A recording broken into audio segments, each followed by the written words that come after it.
I'll write an interesting 800-word story for part 1. The crash in third-person style using simple language and Korean names. Here's the expanded first part of He fixed her broken ship, and she healed his broken soul. The sky burned orange and red as something fell from space. Smoke trailed behind the object as it crashed into the snowy forest of Alaska. The sound echoed through the mountains like thunder. Tae-ho Kim heard the crash from his small cabin. He was alone, as he had been, for the past 5 years. Once he had been a famous engineer who built spaceships. Now he lived far away from other people, with only his tools and memories for company. Tae-ho put on his thick coat and boots. He grabbed his flashlight and emergency kit. Something told him to investigate the crash. Perhaps it was curiosity, or perhaps it was the part of him that still cared about the world he had left behind. The hike through the snow was difficult. Tae-ho followed the path of broken trees and disturbed snow. After an hour of walking, he found it. A ship unlike anything he had ever seen. It wasn't from Earth. The metal had a strange blue glow and the design was too smooth, too perfect to be made by human hands. "This is impossible," Tae-ho whispered, his breath making clouds in the cold air. A section of the ship had cracked open. Tae-ho approached carefully, shining his flashlight inside. The beam revealed a small cockpit filled with strange technology. And there, slumped over what looked like controls, was a figure. Tae-ho climbed inside, heart racing. The figure moved slightly and turned toward him. Tae-ho gasped. She looked almost human, but not quite. Her skin had a soft purple tint. Her eyes were large and completely black. She wore what seemed to be a uniform of silver material. "Help," she said in a voice that seemed to come from everywhere at once. "Please help." Tae-ho hesitated. He had left human contact behind years ago. Now he was face to face with something beyond human. But she was hurt, and despite everything, Tae-ho couldn't ignore someone who needed help. "I'm going to get you out of here," he said, surprised by the steadiness of his own voice. The alien tried to move but winced in pain. Tae-ho noticed a wound on her side, leaking a strange blue liquid. "Don't move. I'll carry you." With careful movements, Tae-ho lifted the alien from her seat. She was lighter than she looked. Her body felt warm against the freezing air. As Tae-ho carried her out of the ship, snow began to fall again, covering their tracks. The walk back to his cabin was slow and difficult. The alien drifted in and out of consciousness. Sometimes she would say words in a language Tae-ho couldn't understand. Other times she would say simple English words like danger or mission. By the time they reached Tae-ho's cabin, night had fallen completely. Tae-ho placed the alien on his bed and checked her wound. The blue blood had stopped flowing, but she looked weak. "Water," she said clearly. Tae-ho brought a glass of water, helping her drink. Her eyes studied him with intelligence and caution. "My name is Minji," she said slowly, as if testing the words. "I am not from your world." "I figured that out," Tae-ho replied. "I'm Tae-ho." "My ship," she said with sudden urgency, trying to sit up. "I must fix my ship. My mission is important. Many lives depend on it." "Your ship is damaged badly," Tae-ho said, "and you're hurt. You need to rest." "No time," Minji insisted. "They will find me. They will finish what they started." Fear filled her strange eyes. "Who will find you?" Tae-ho asked. "Those who do not want peace between worlds. Those who damaged my ship." Minji's voice grew weaker. "I am a diplomat. I carry information that could prevent a war that will eventually reach your planet if I fail." Tae-ho stared at her. 5 years ago, he had been responsible for a spaceship accident that killed 12 people. He had been the lead engineer. A simple mistake in his calculations had caused the disaster. He couldn't save them then. He had run away from his guilt and his responsibility. But now, fate had literally crashed a spaceship at his doorstep. And, this time, there was someone he might be able to save. "I was an aerospace engineer," Tae-ho said quietly. "One of the best. Before I came here. If anyone on this planet can fix your ship, it's me. Hope flashed across Minji's face. But it won't be easy, Taiho continued. And it won't be quick. I'll need to examine the damage tomorrow. Thank you, Minji whispered, her eyes closing with exhaustion. As Taiho watched her fall asleep, he felt something he hadn't felt in years. Purpose. Tomorrow, he would begin the impossible task of fixing an alien spacecraft with Earth tools in his own 2 hands. What he didn't know was that as he worked to fix her broken ship, she would begin to heal his broken soul. The morning light fell across Taiho's workshop as he spread out his tools. It had been 5 days since Minji crashed into his world. She was stronger now, sitting nearby and watching him work with curious eyes. I need to see your ship again, Taiho said, packing his toolkit. I made some notes yesterday, but I need better measurements. They walked together through the snowy forest. Minji moved with unusual grace despite her healing wound. When they reached the crash site, Taiho circled the ship slowly. The design is amazing, he said, running his hand along the smooth metal. Nothing like our Earth ships. It uses quantum folding in its structure, Minji explained. The metal remembers its original shape. Taiho nodded, though he didn't fully understand. He climbed inside and began examining the damaged engine core. Hours passed as he took notes and measurements. Minji explained parts when she could, but many systems were beyond her technical knowledge. I'm a diplomat, not an engineer, she admitted. By afternoon, Taiho had filled his notebook with diagrams. Some parts I can fix with Earth materials, he told her. Others, he shook his head. I'll have to be creative. Back at the cabin, Taiho cleared space in his large workshop. He had once built small rockets and plane engines here as a hobby. Now those skills would be tested beyond imagination. That night, as they ate dinner, Minji asked the question Taiho had been avoiding. Why does someone with your skills live alone in the wilderness? Taiho stared at his food. The memories came rushing back. The space station, the celebrations, the sudden alarms, the screams. I made a mistake, he said quietly. 5 years ago, I designed life support systems for a new space station. There was a flaw in my calculations. 12 people died when the oxygen system failed. Minji's dark eyes watched him without judgment. I checked those systems 100 times, Taiho continued. But somehow I missed something important. After the funerals, I couldn't face anyone. I came here to be alone with my failure. And you've been punishing yourself ever since, Minji said softly. Taiho didn't answer. He stood and walked to his workbench, busying himself with the alien technology. Days turned into weeks. Taiho worked from sunrise to sunset, often continuing by lamplight. He created new tools to work with the strange metals of Minji's ship.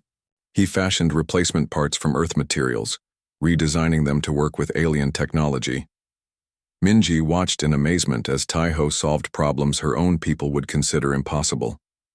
He connected his old computer to her ship's systems, writing new code to translate between technologies separated by light years of development. Your approach is unlike anything I've seen, she told him one day. My people would follow standard procedures, replacements, known solutions. You create new paths. Taiho smiled slightly. It was the first time Minji had seen him smile. Humans are good at that, he said, making something from nothing, finding ways when there should be none. As they worked together, Minji learned Earth languages quickly. Taiho found himself talking more than he had in years, explaining his work, his ideas, sometimes even memories from before his exile. When they successfully repaired the ship's navigation system, Taiho felt something he hadn't experienced since, before the accident, pride in his work. One evening as they walked back from the ship, Minji stopped suddenly. You blame yourself completely for those deaths, she said. Taiho's body tensed.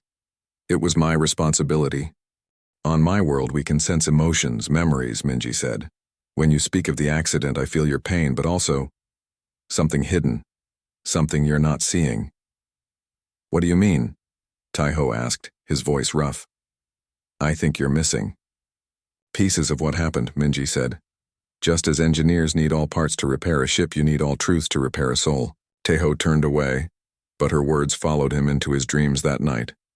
For the first time in 5 years, he dreamed not of the explosion and screams, but of the days before, of warning signs he had reported, of concerns dismissed, of budget cuts he had protested. In the morning, Teho stood at his workbench with new clarity in his eyes.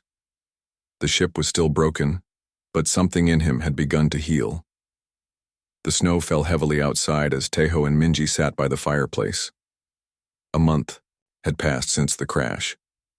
The ship's engines were slowly coming back to life, but there was still much work to be done.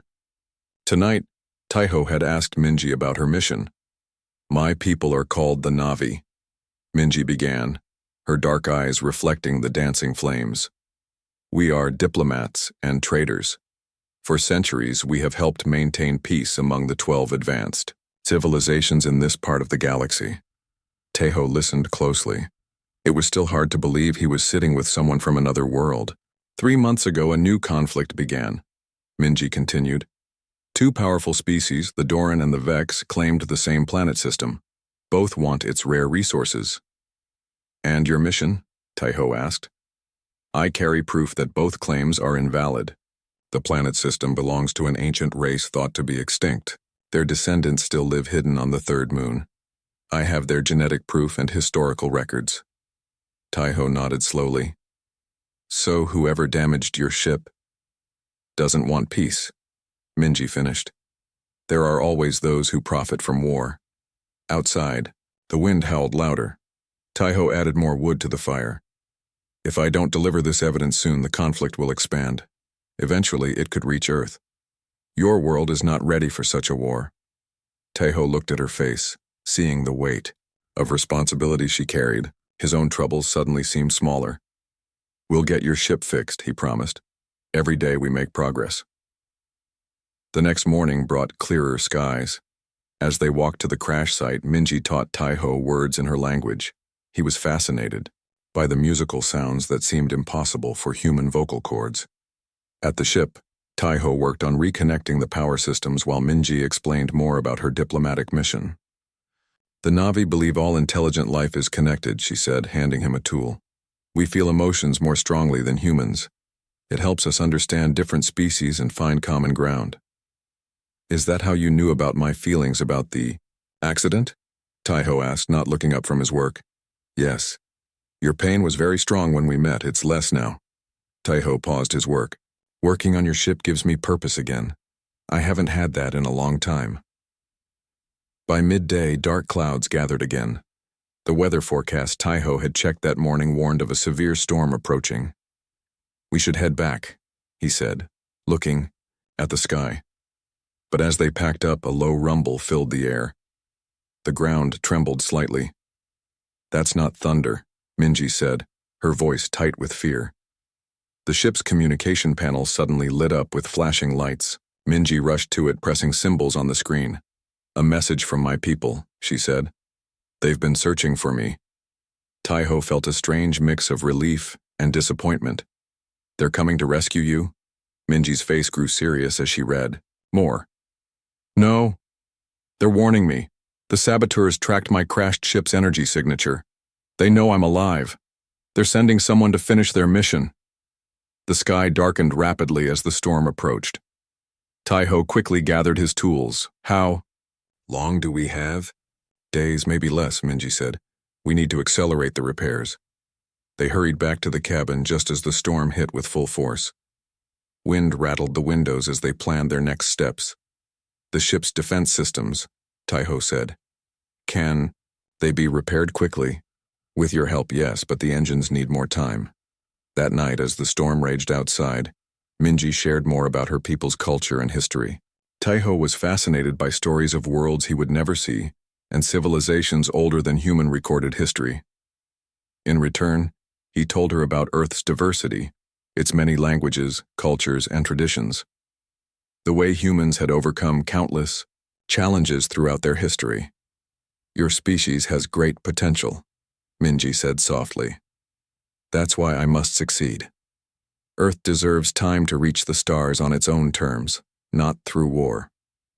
Later, as Taeho drifted toward sleep, he felt Minji's hand on his forehead.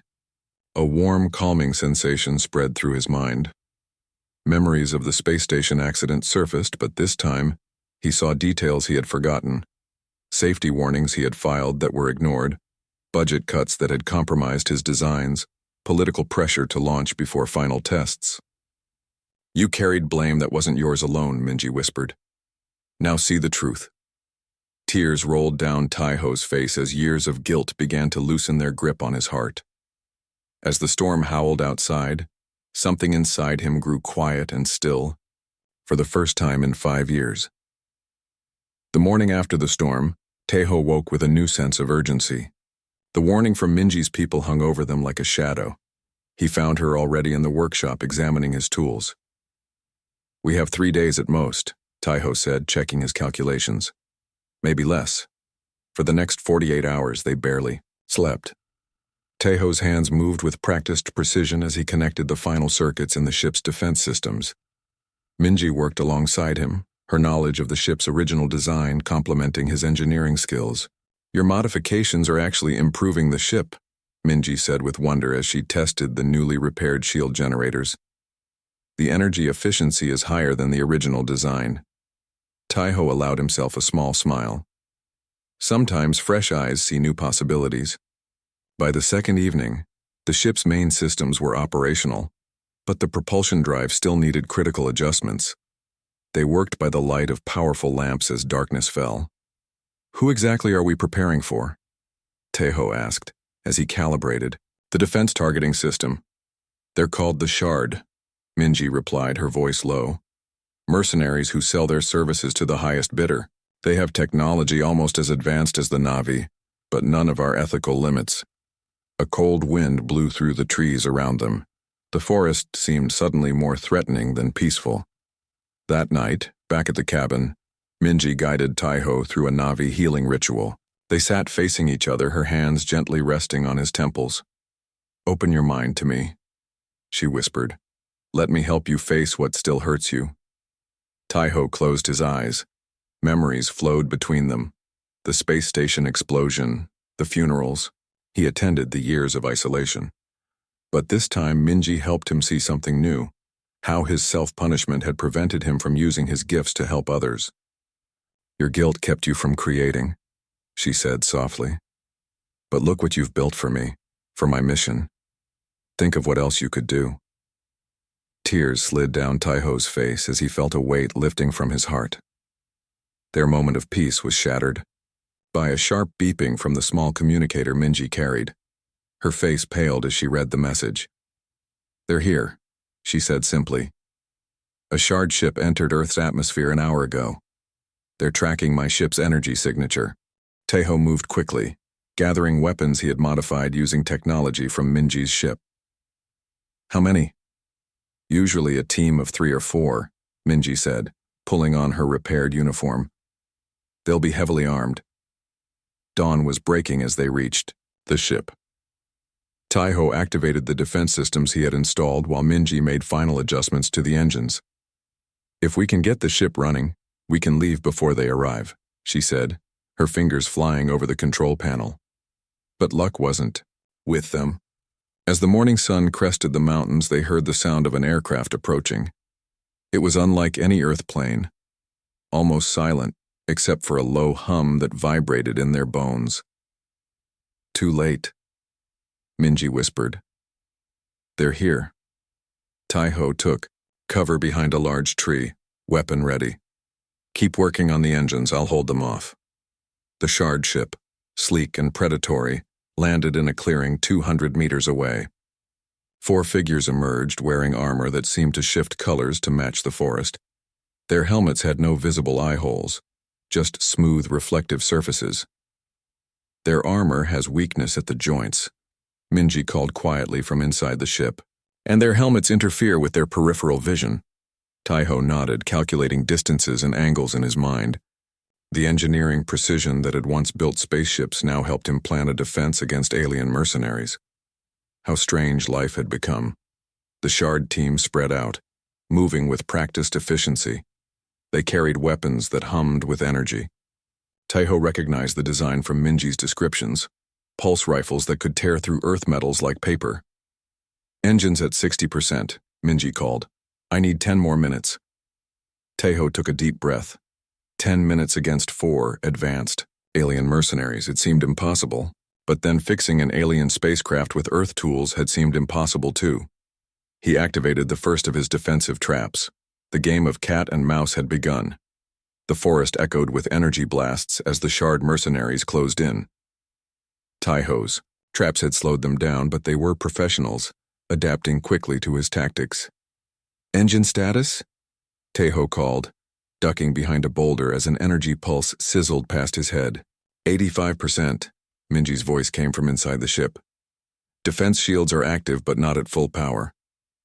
Taiho had modified Earth mining explosives with alien technology, creating devices that disrupted the shard's sensors. He triggered one now, causing confusion among 2 of the mercenaries to his left.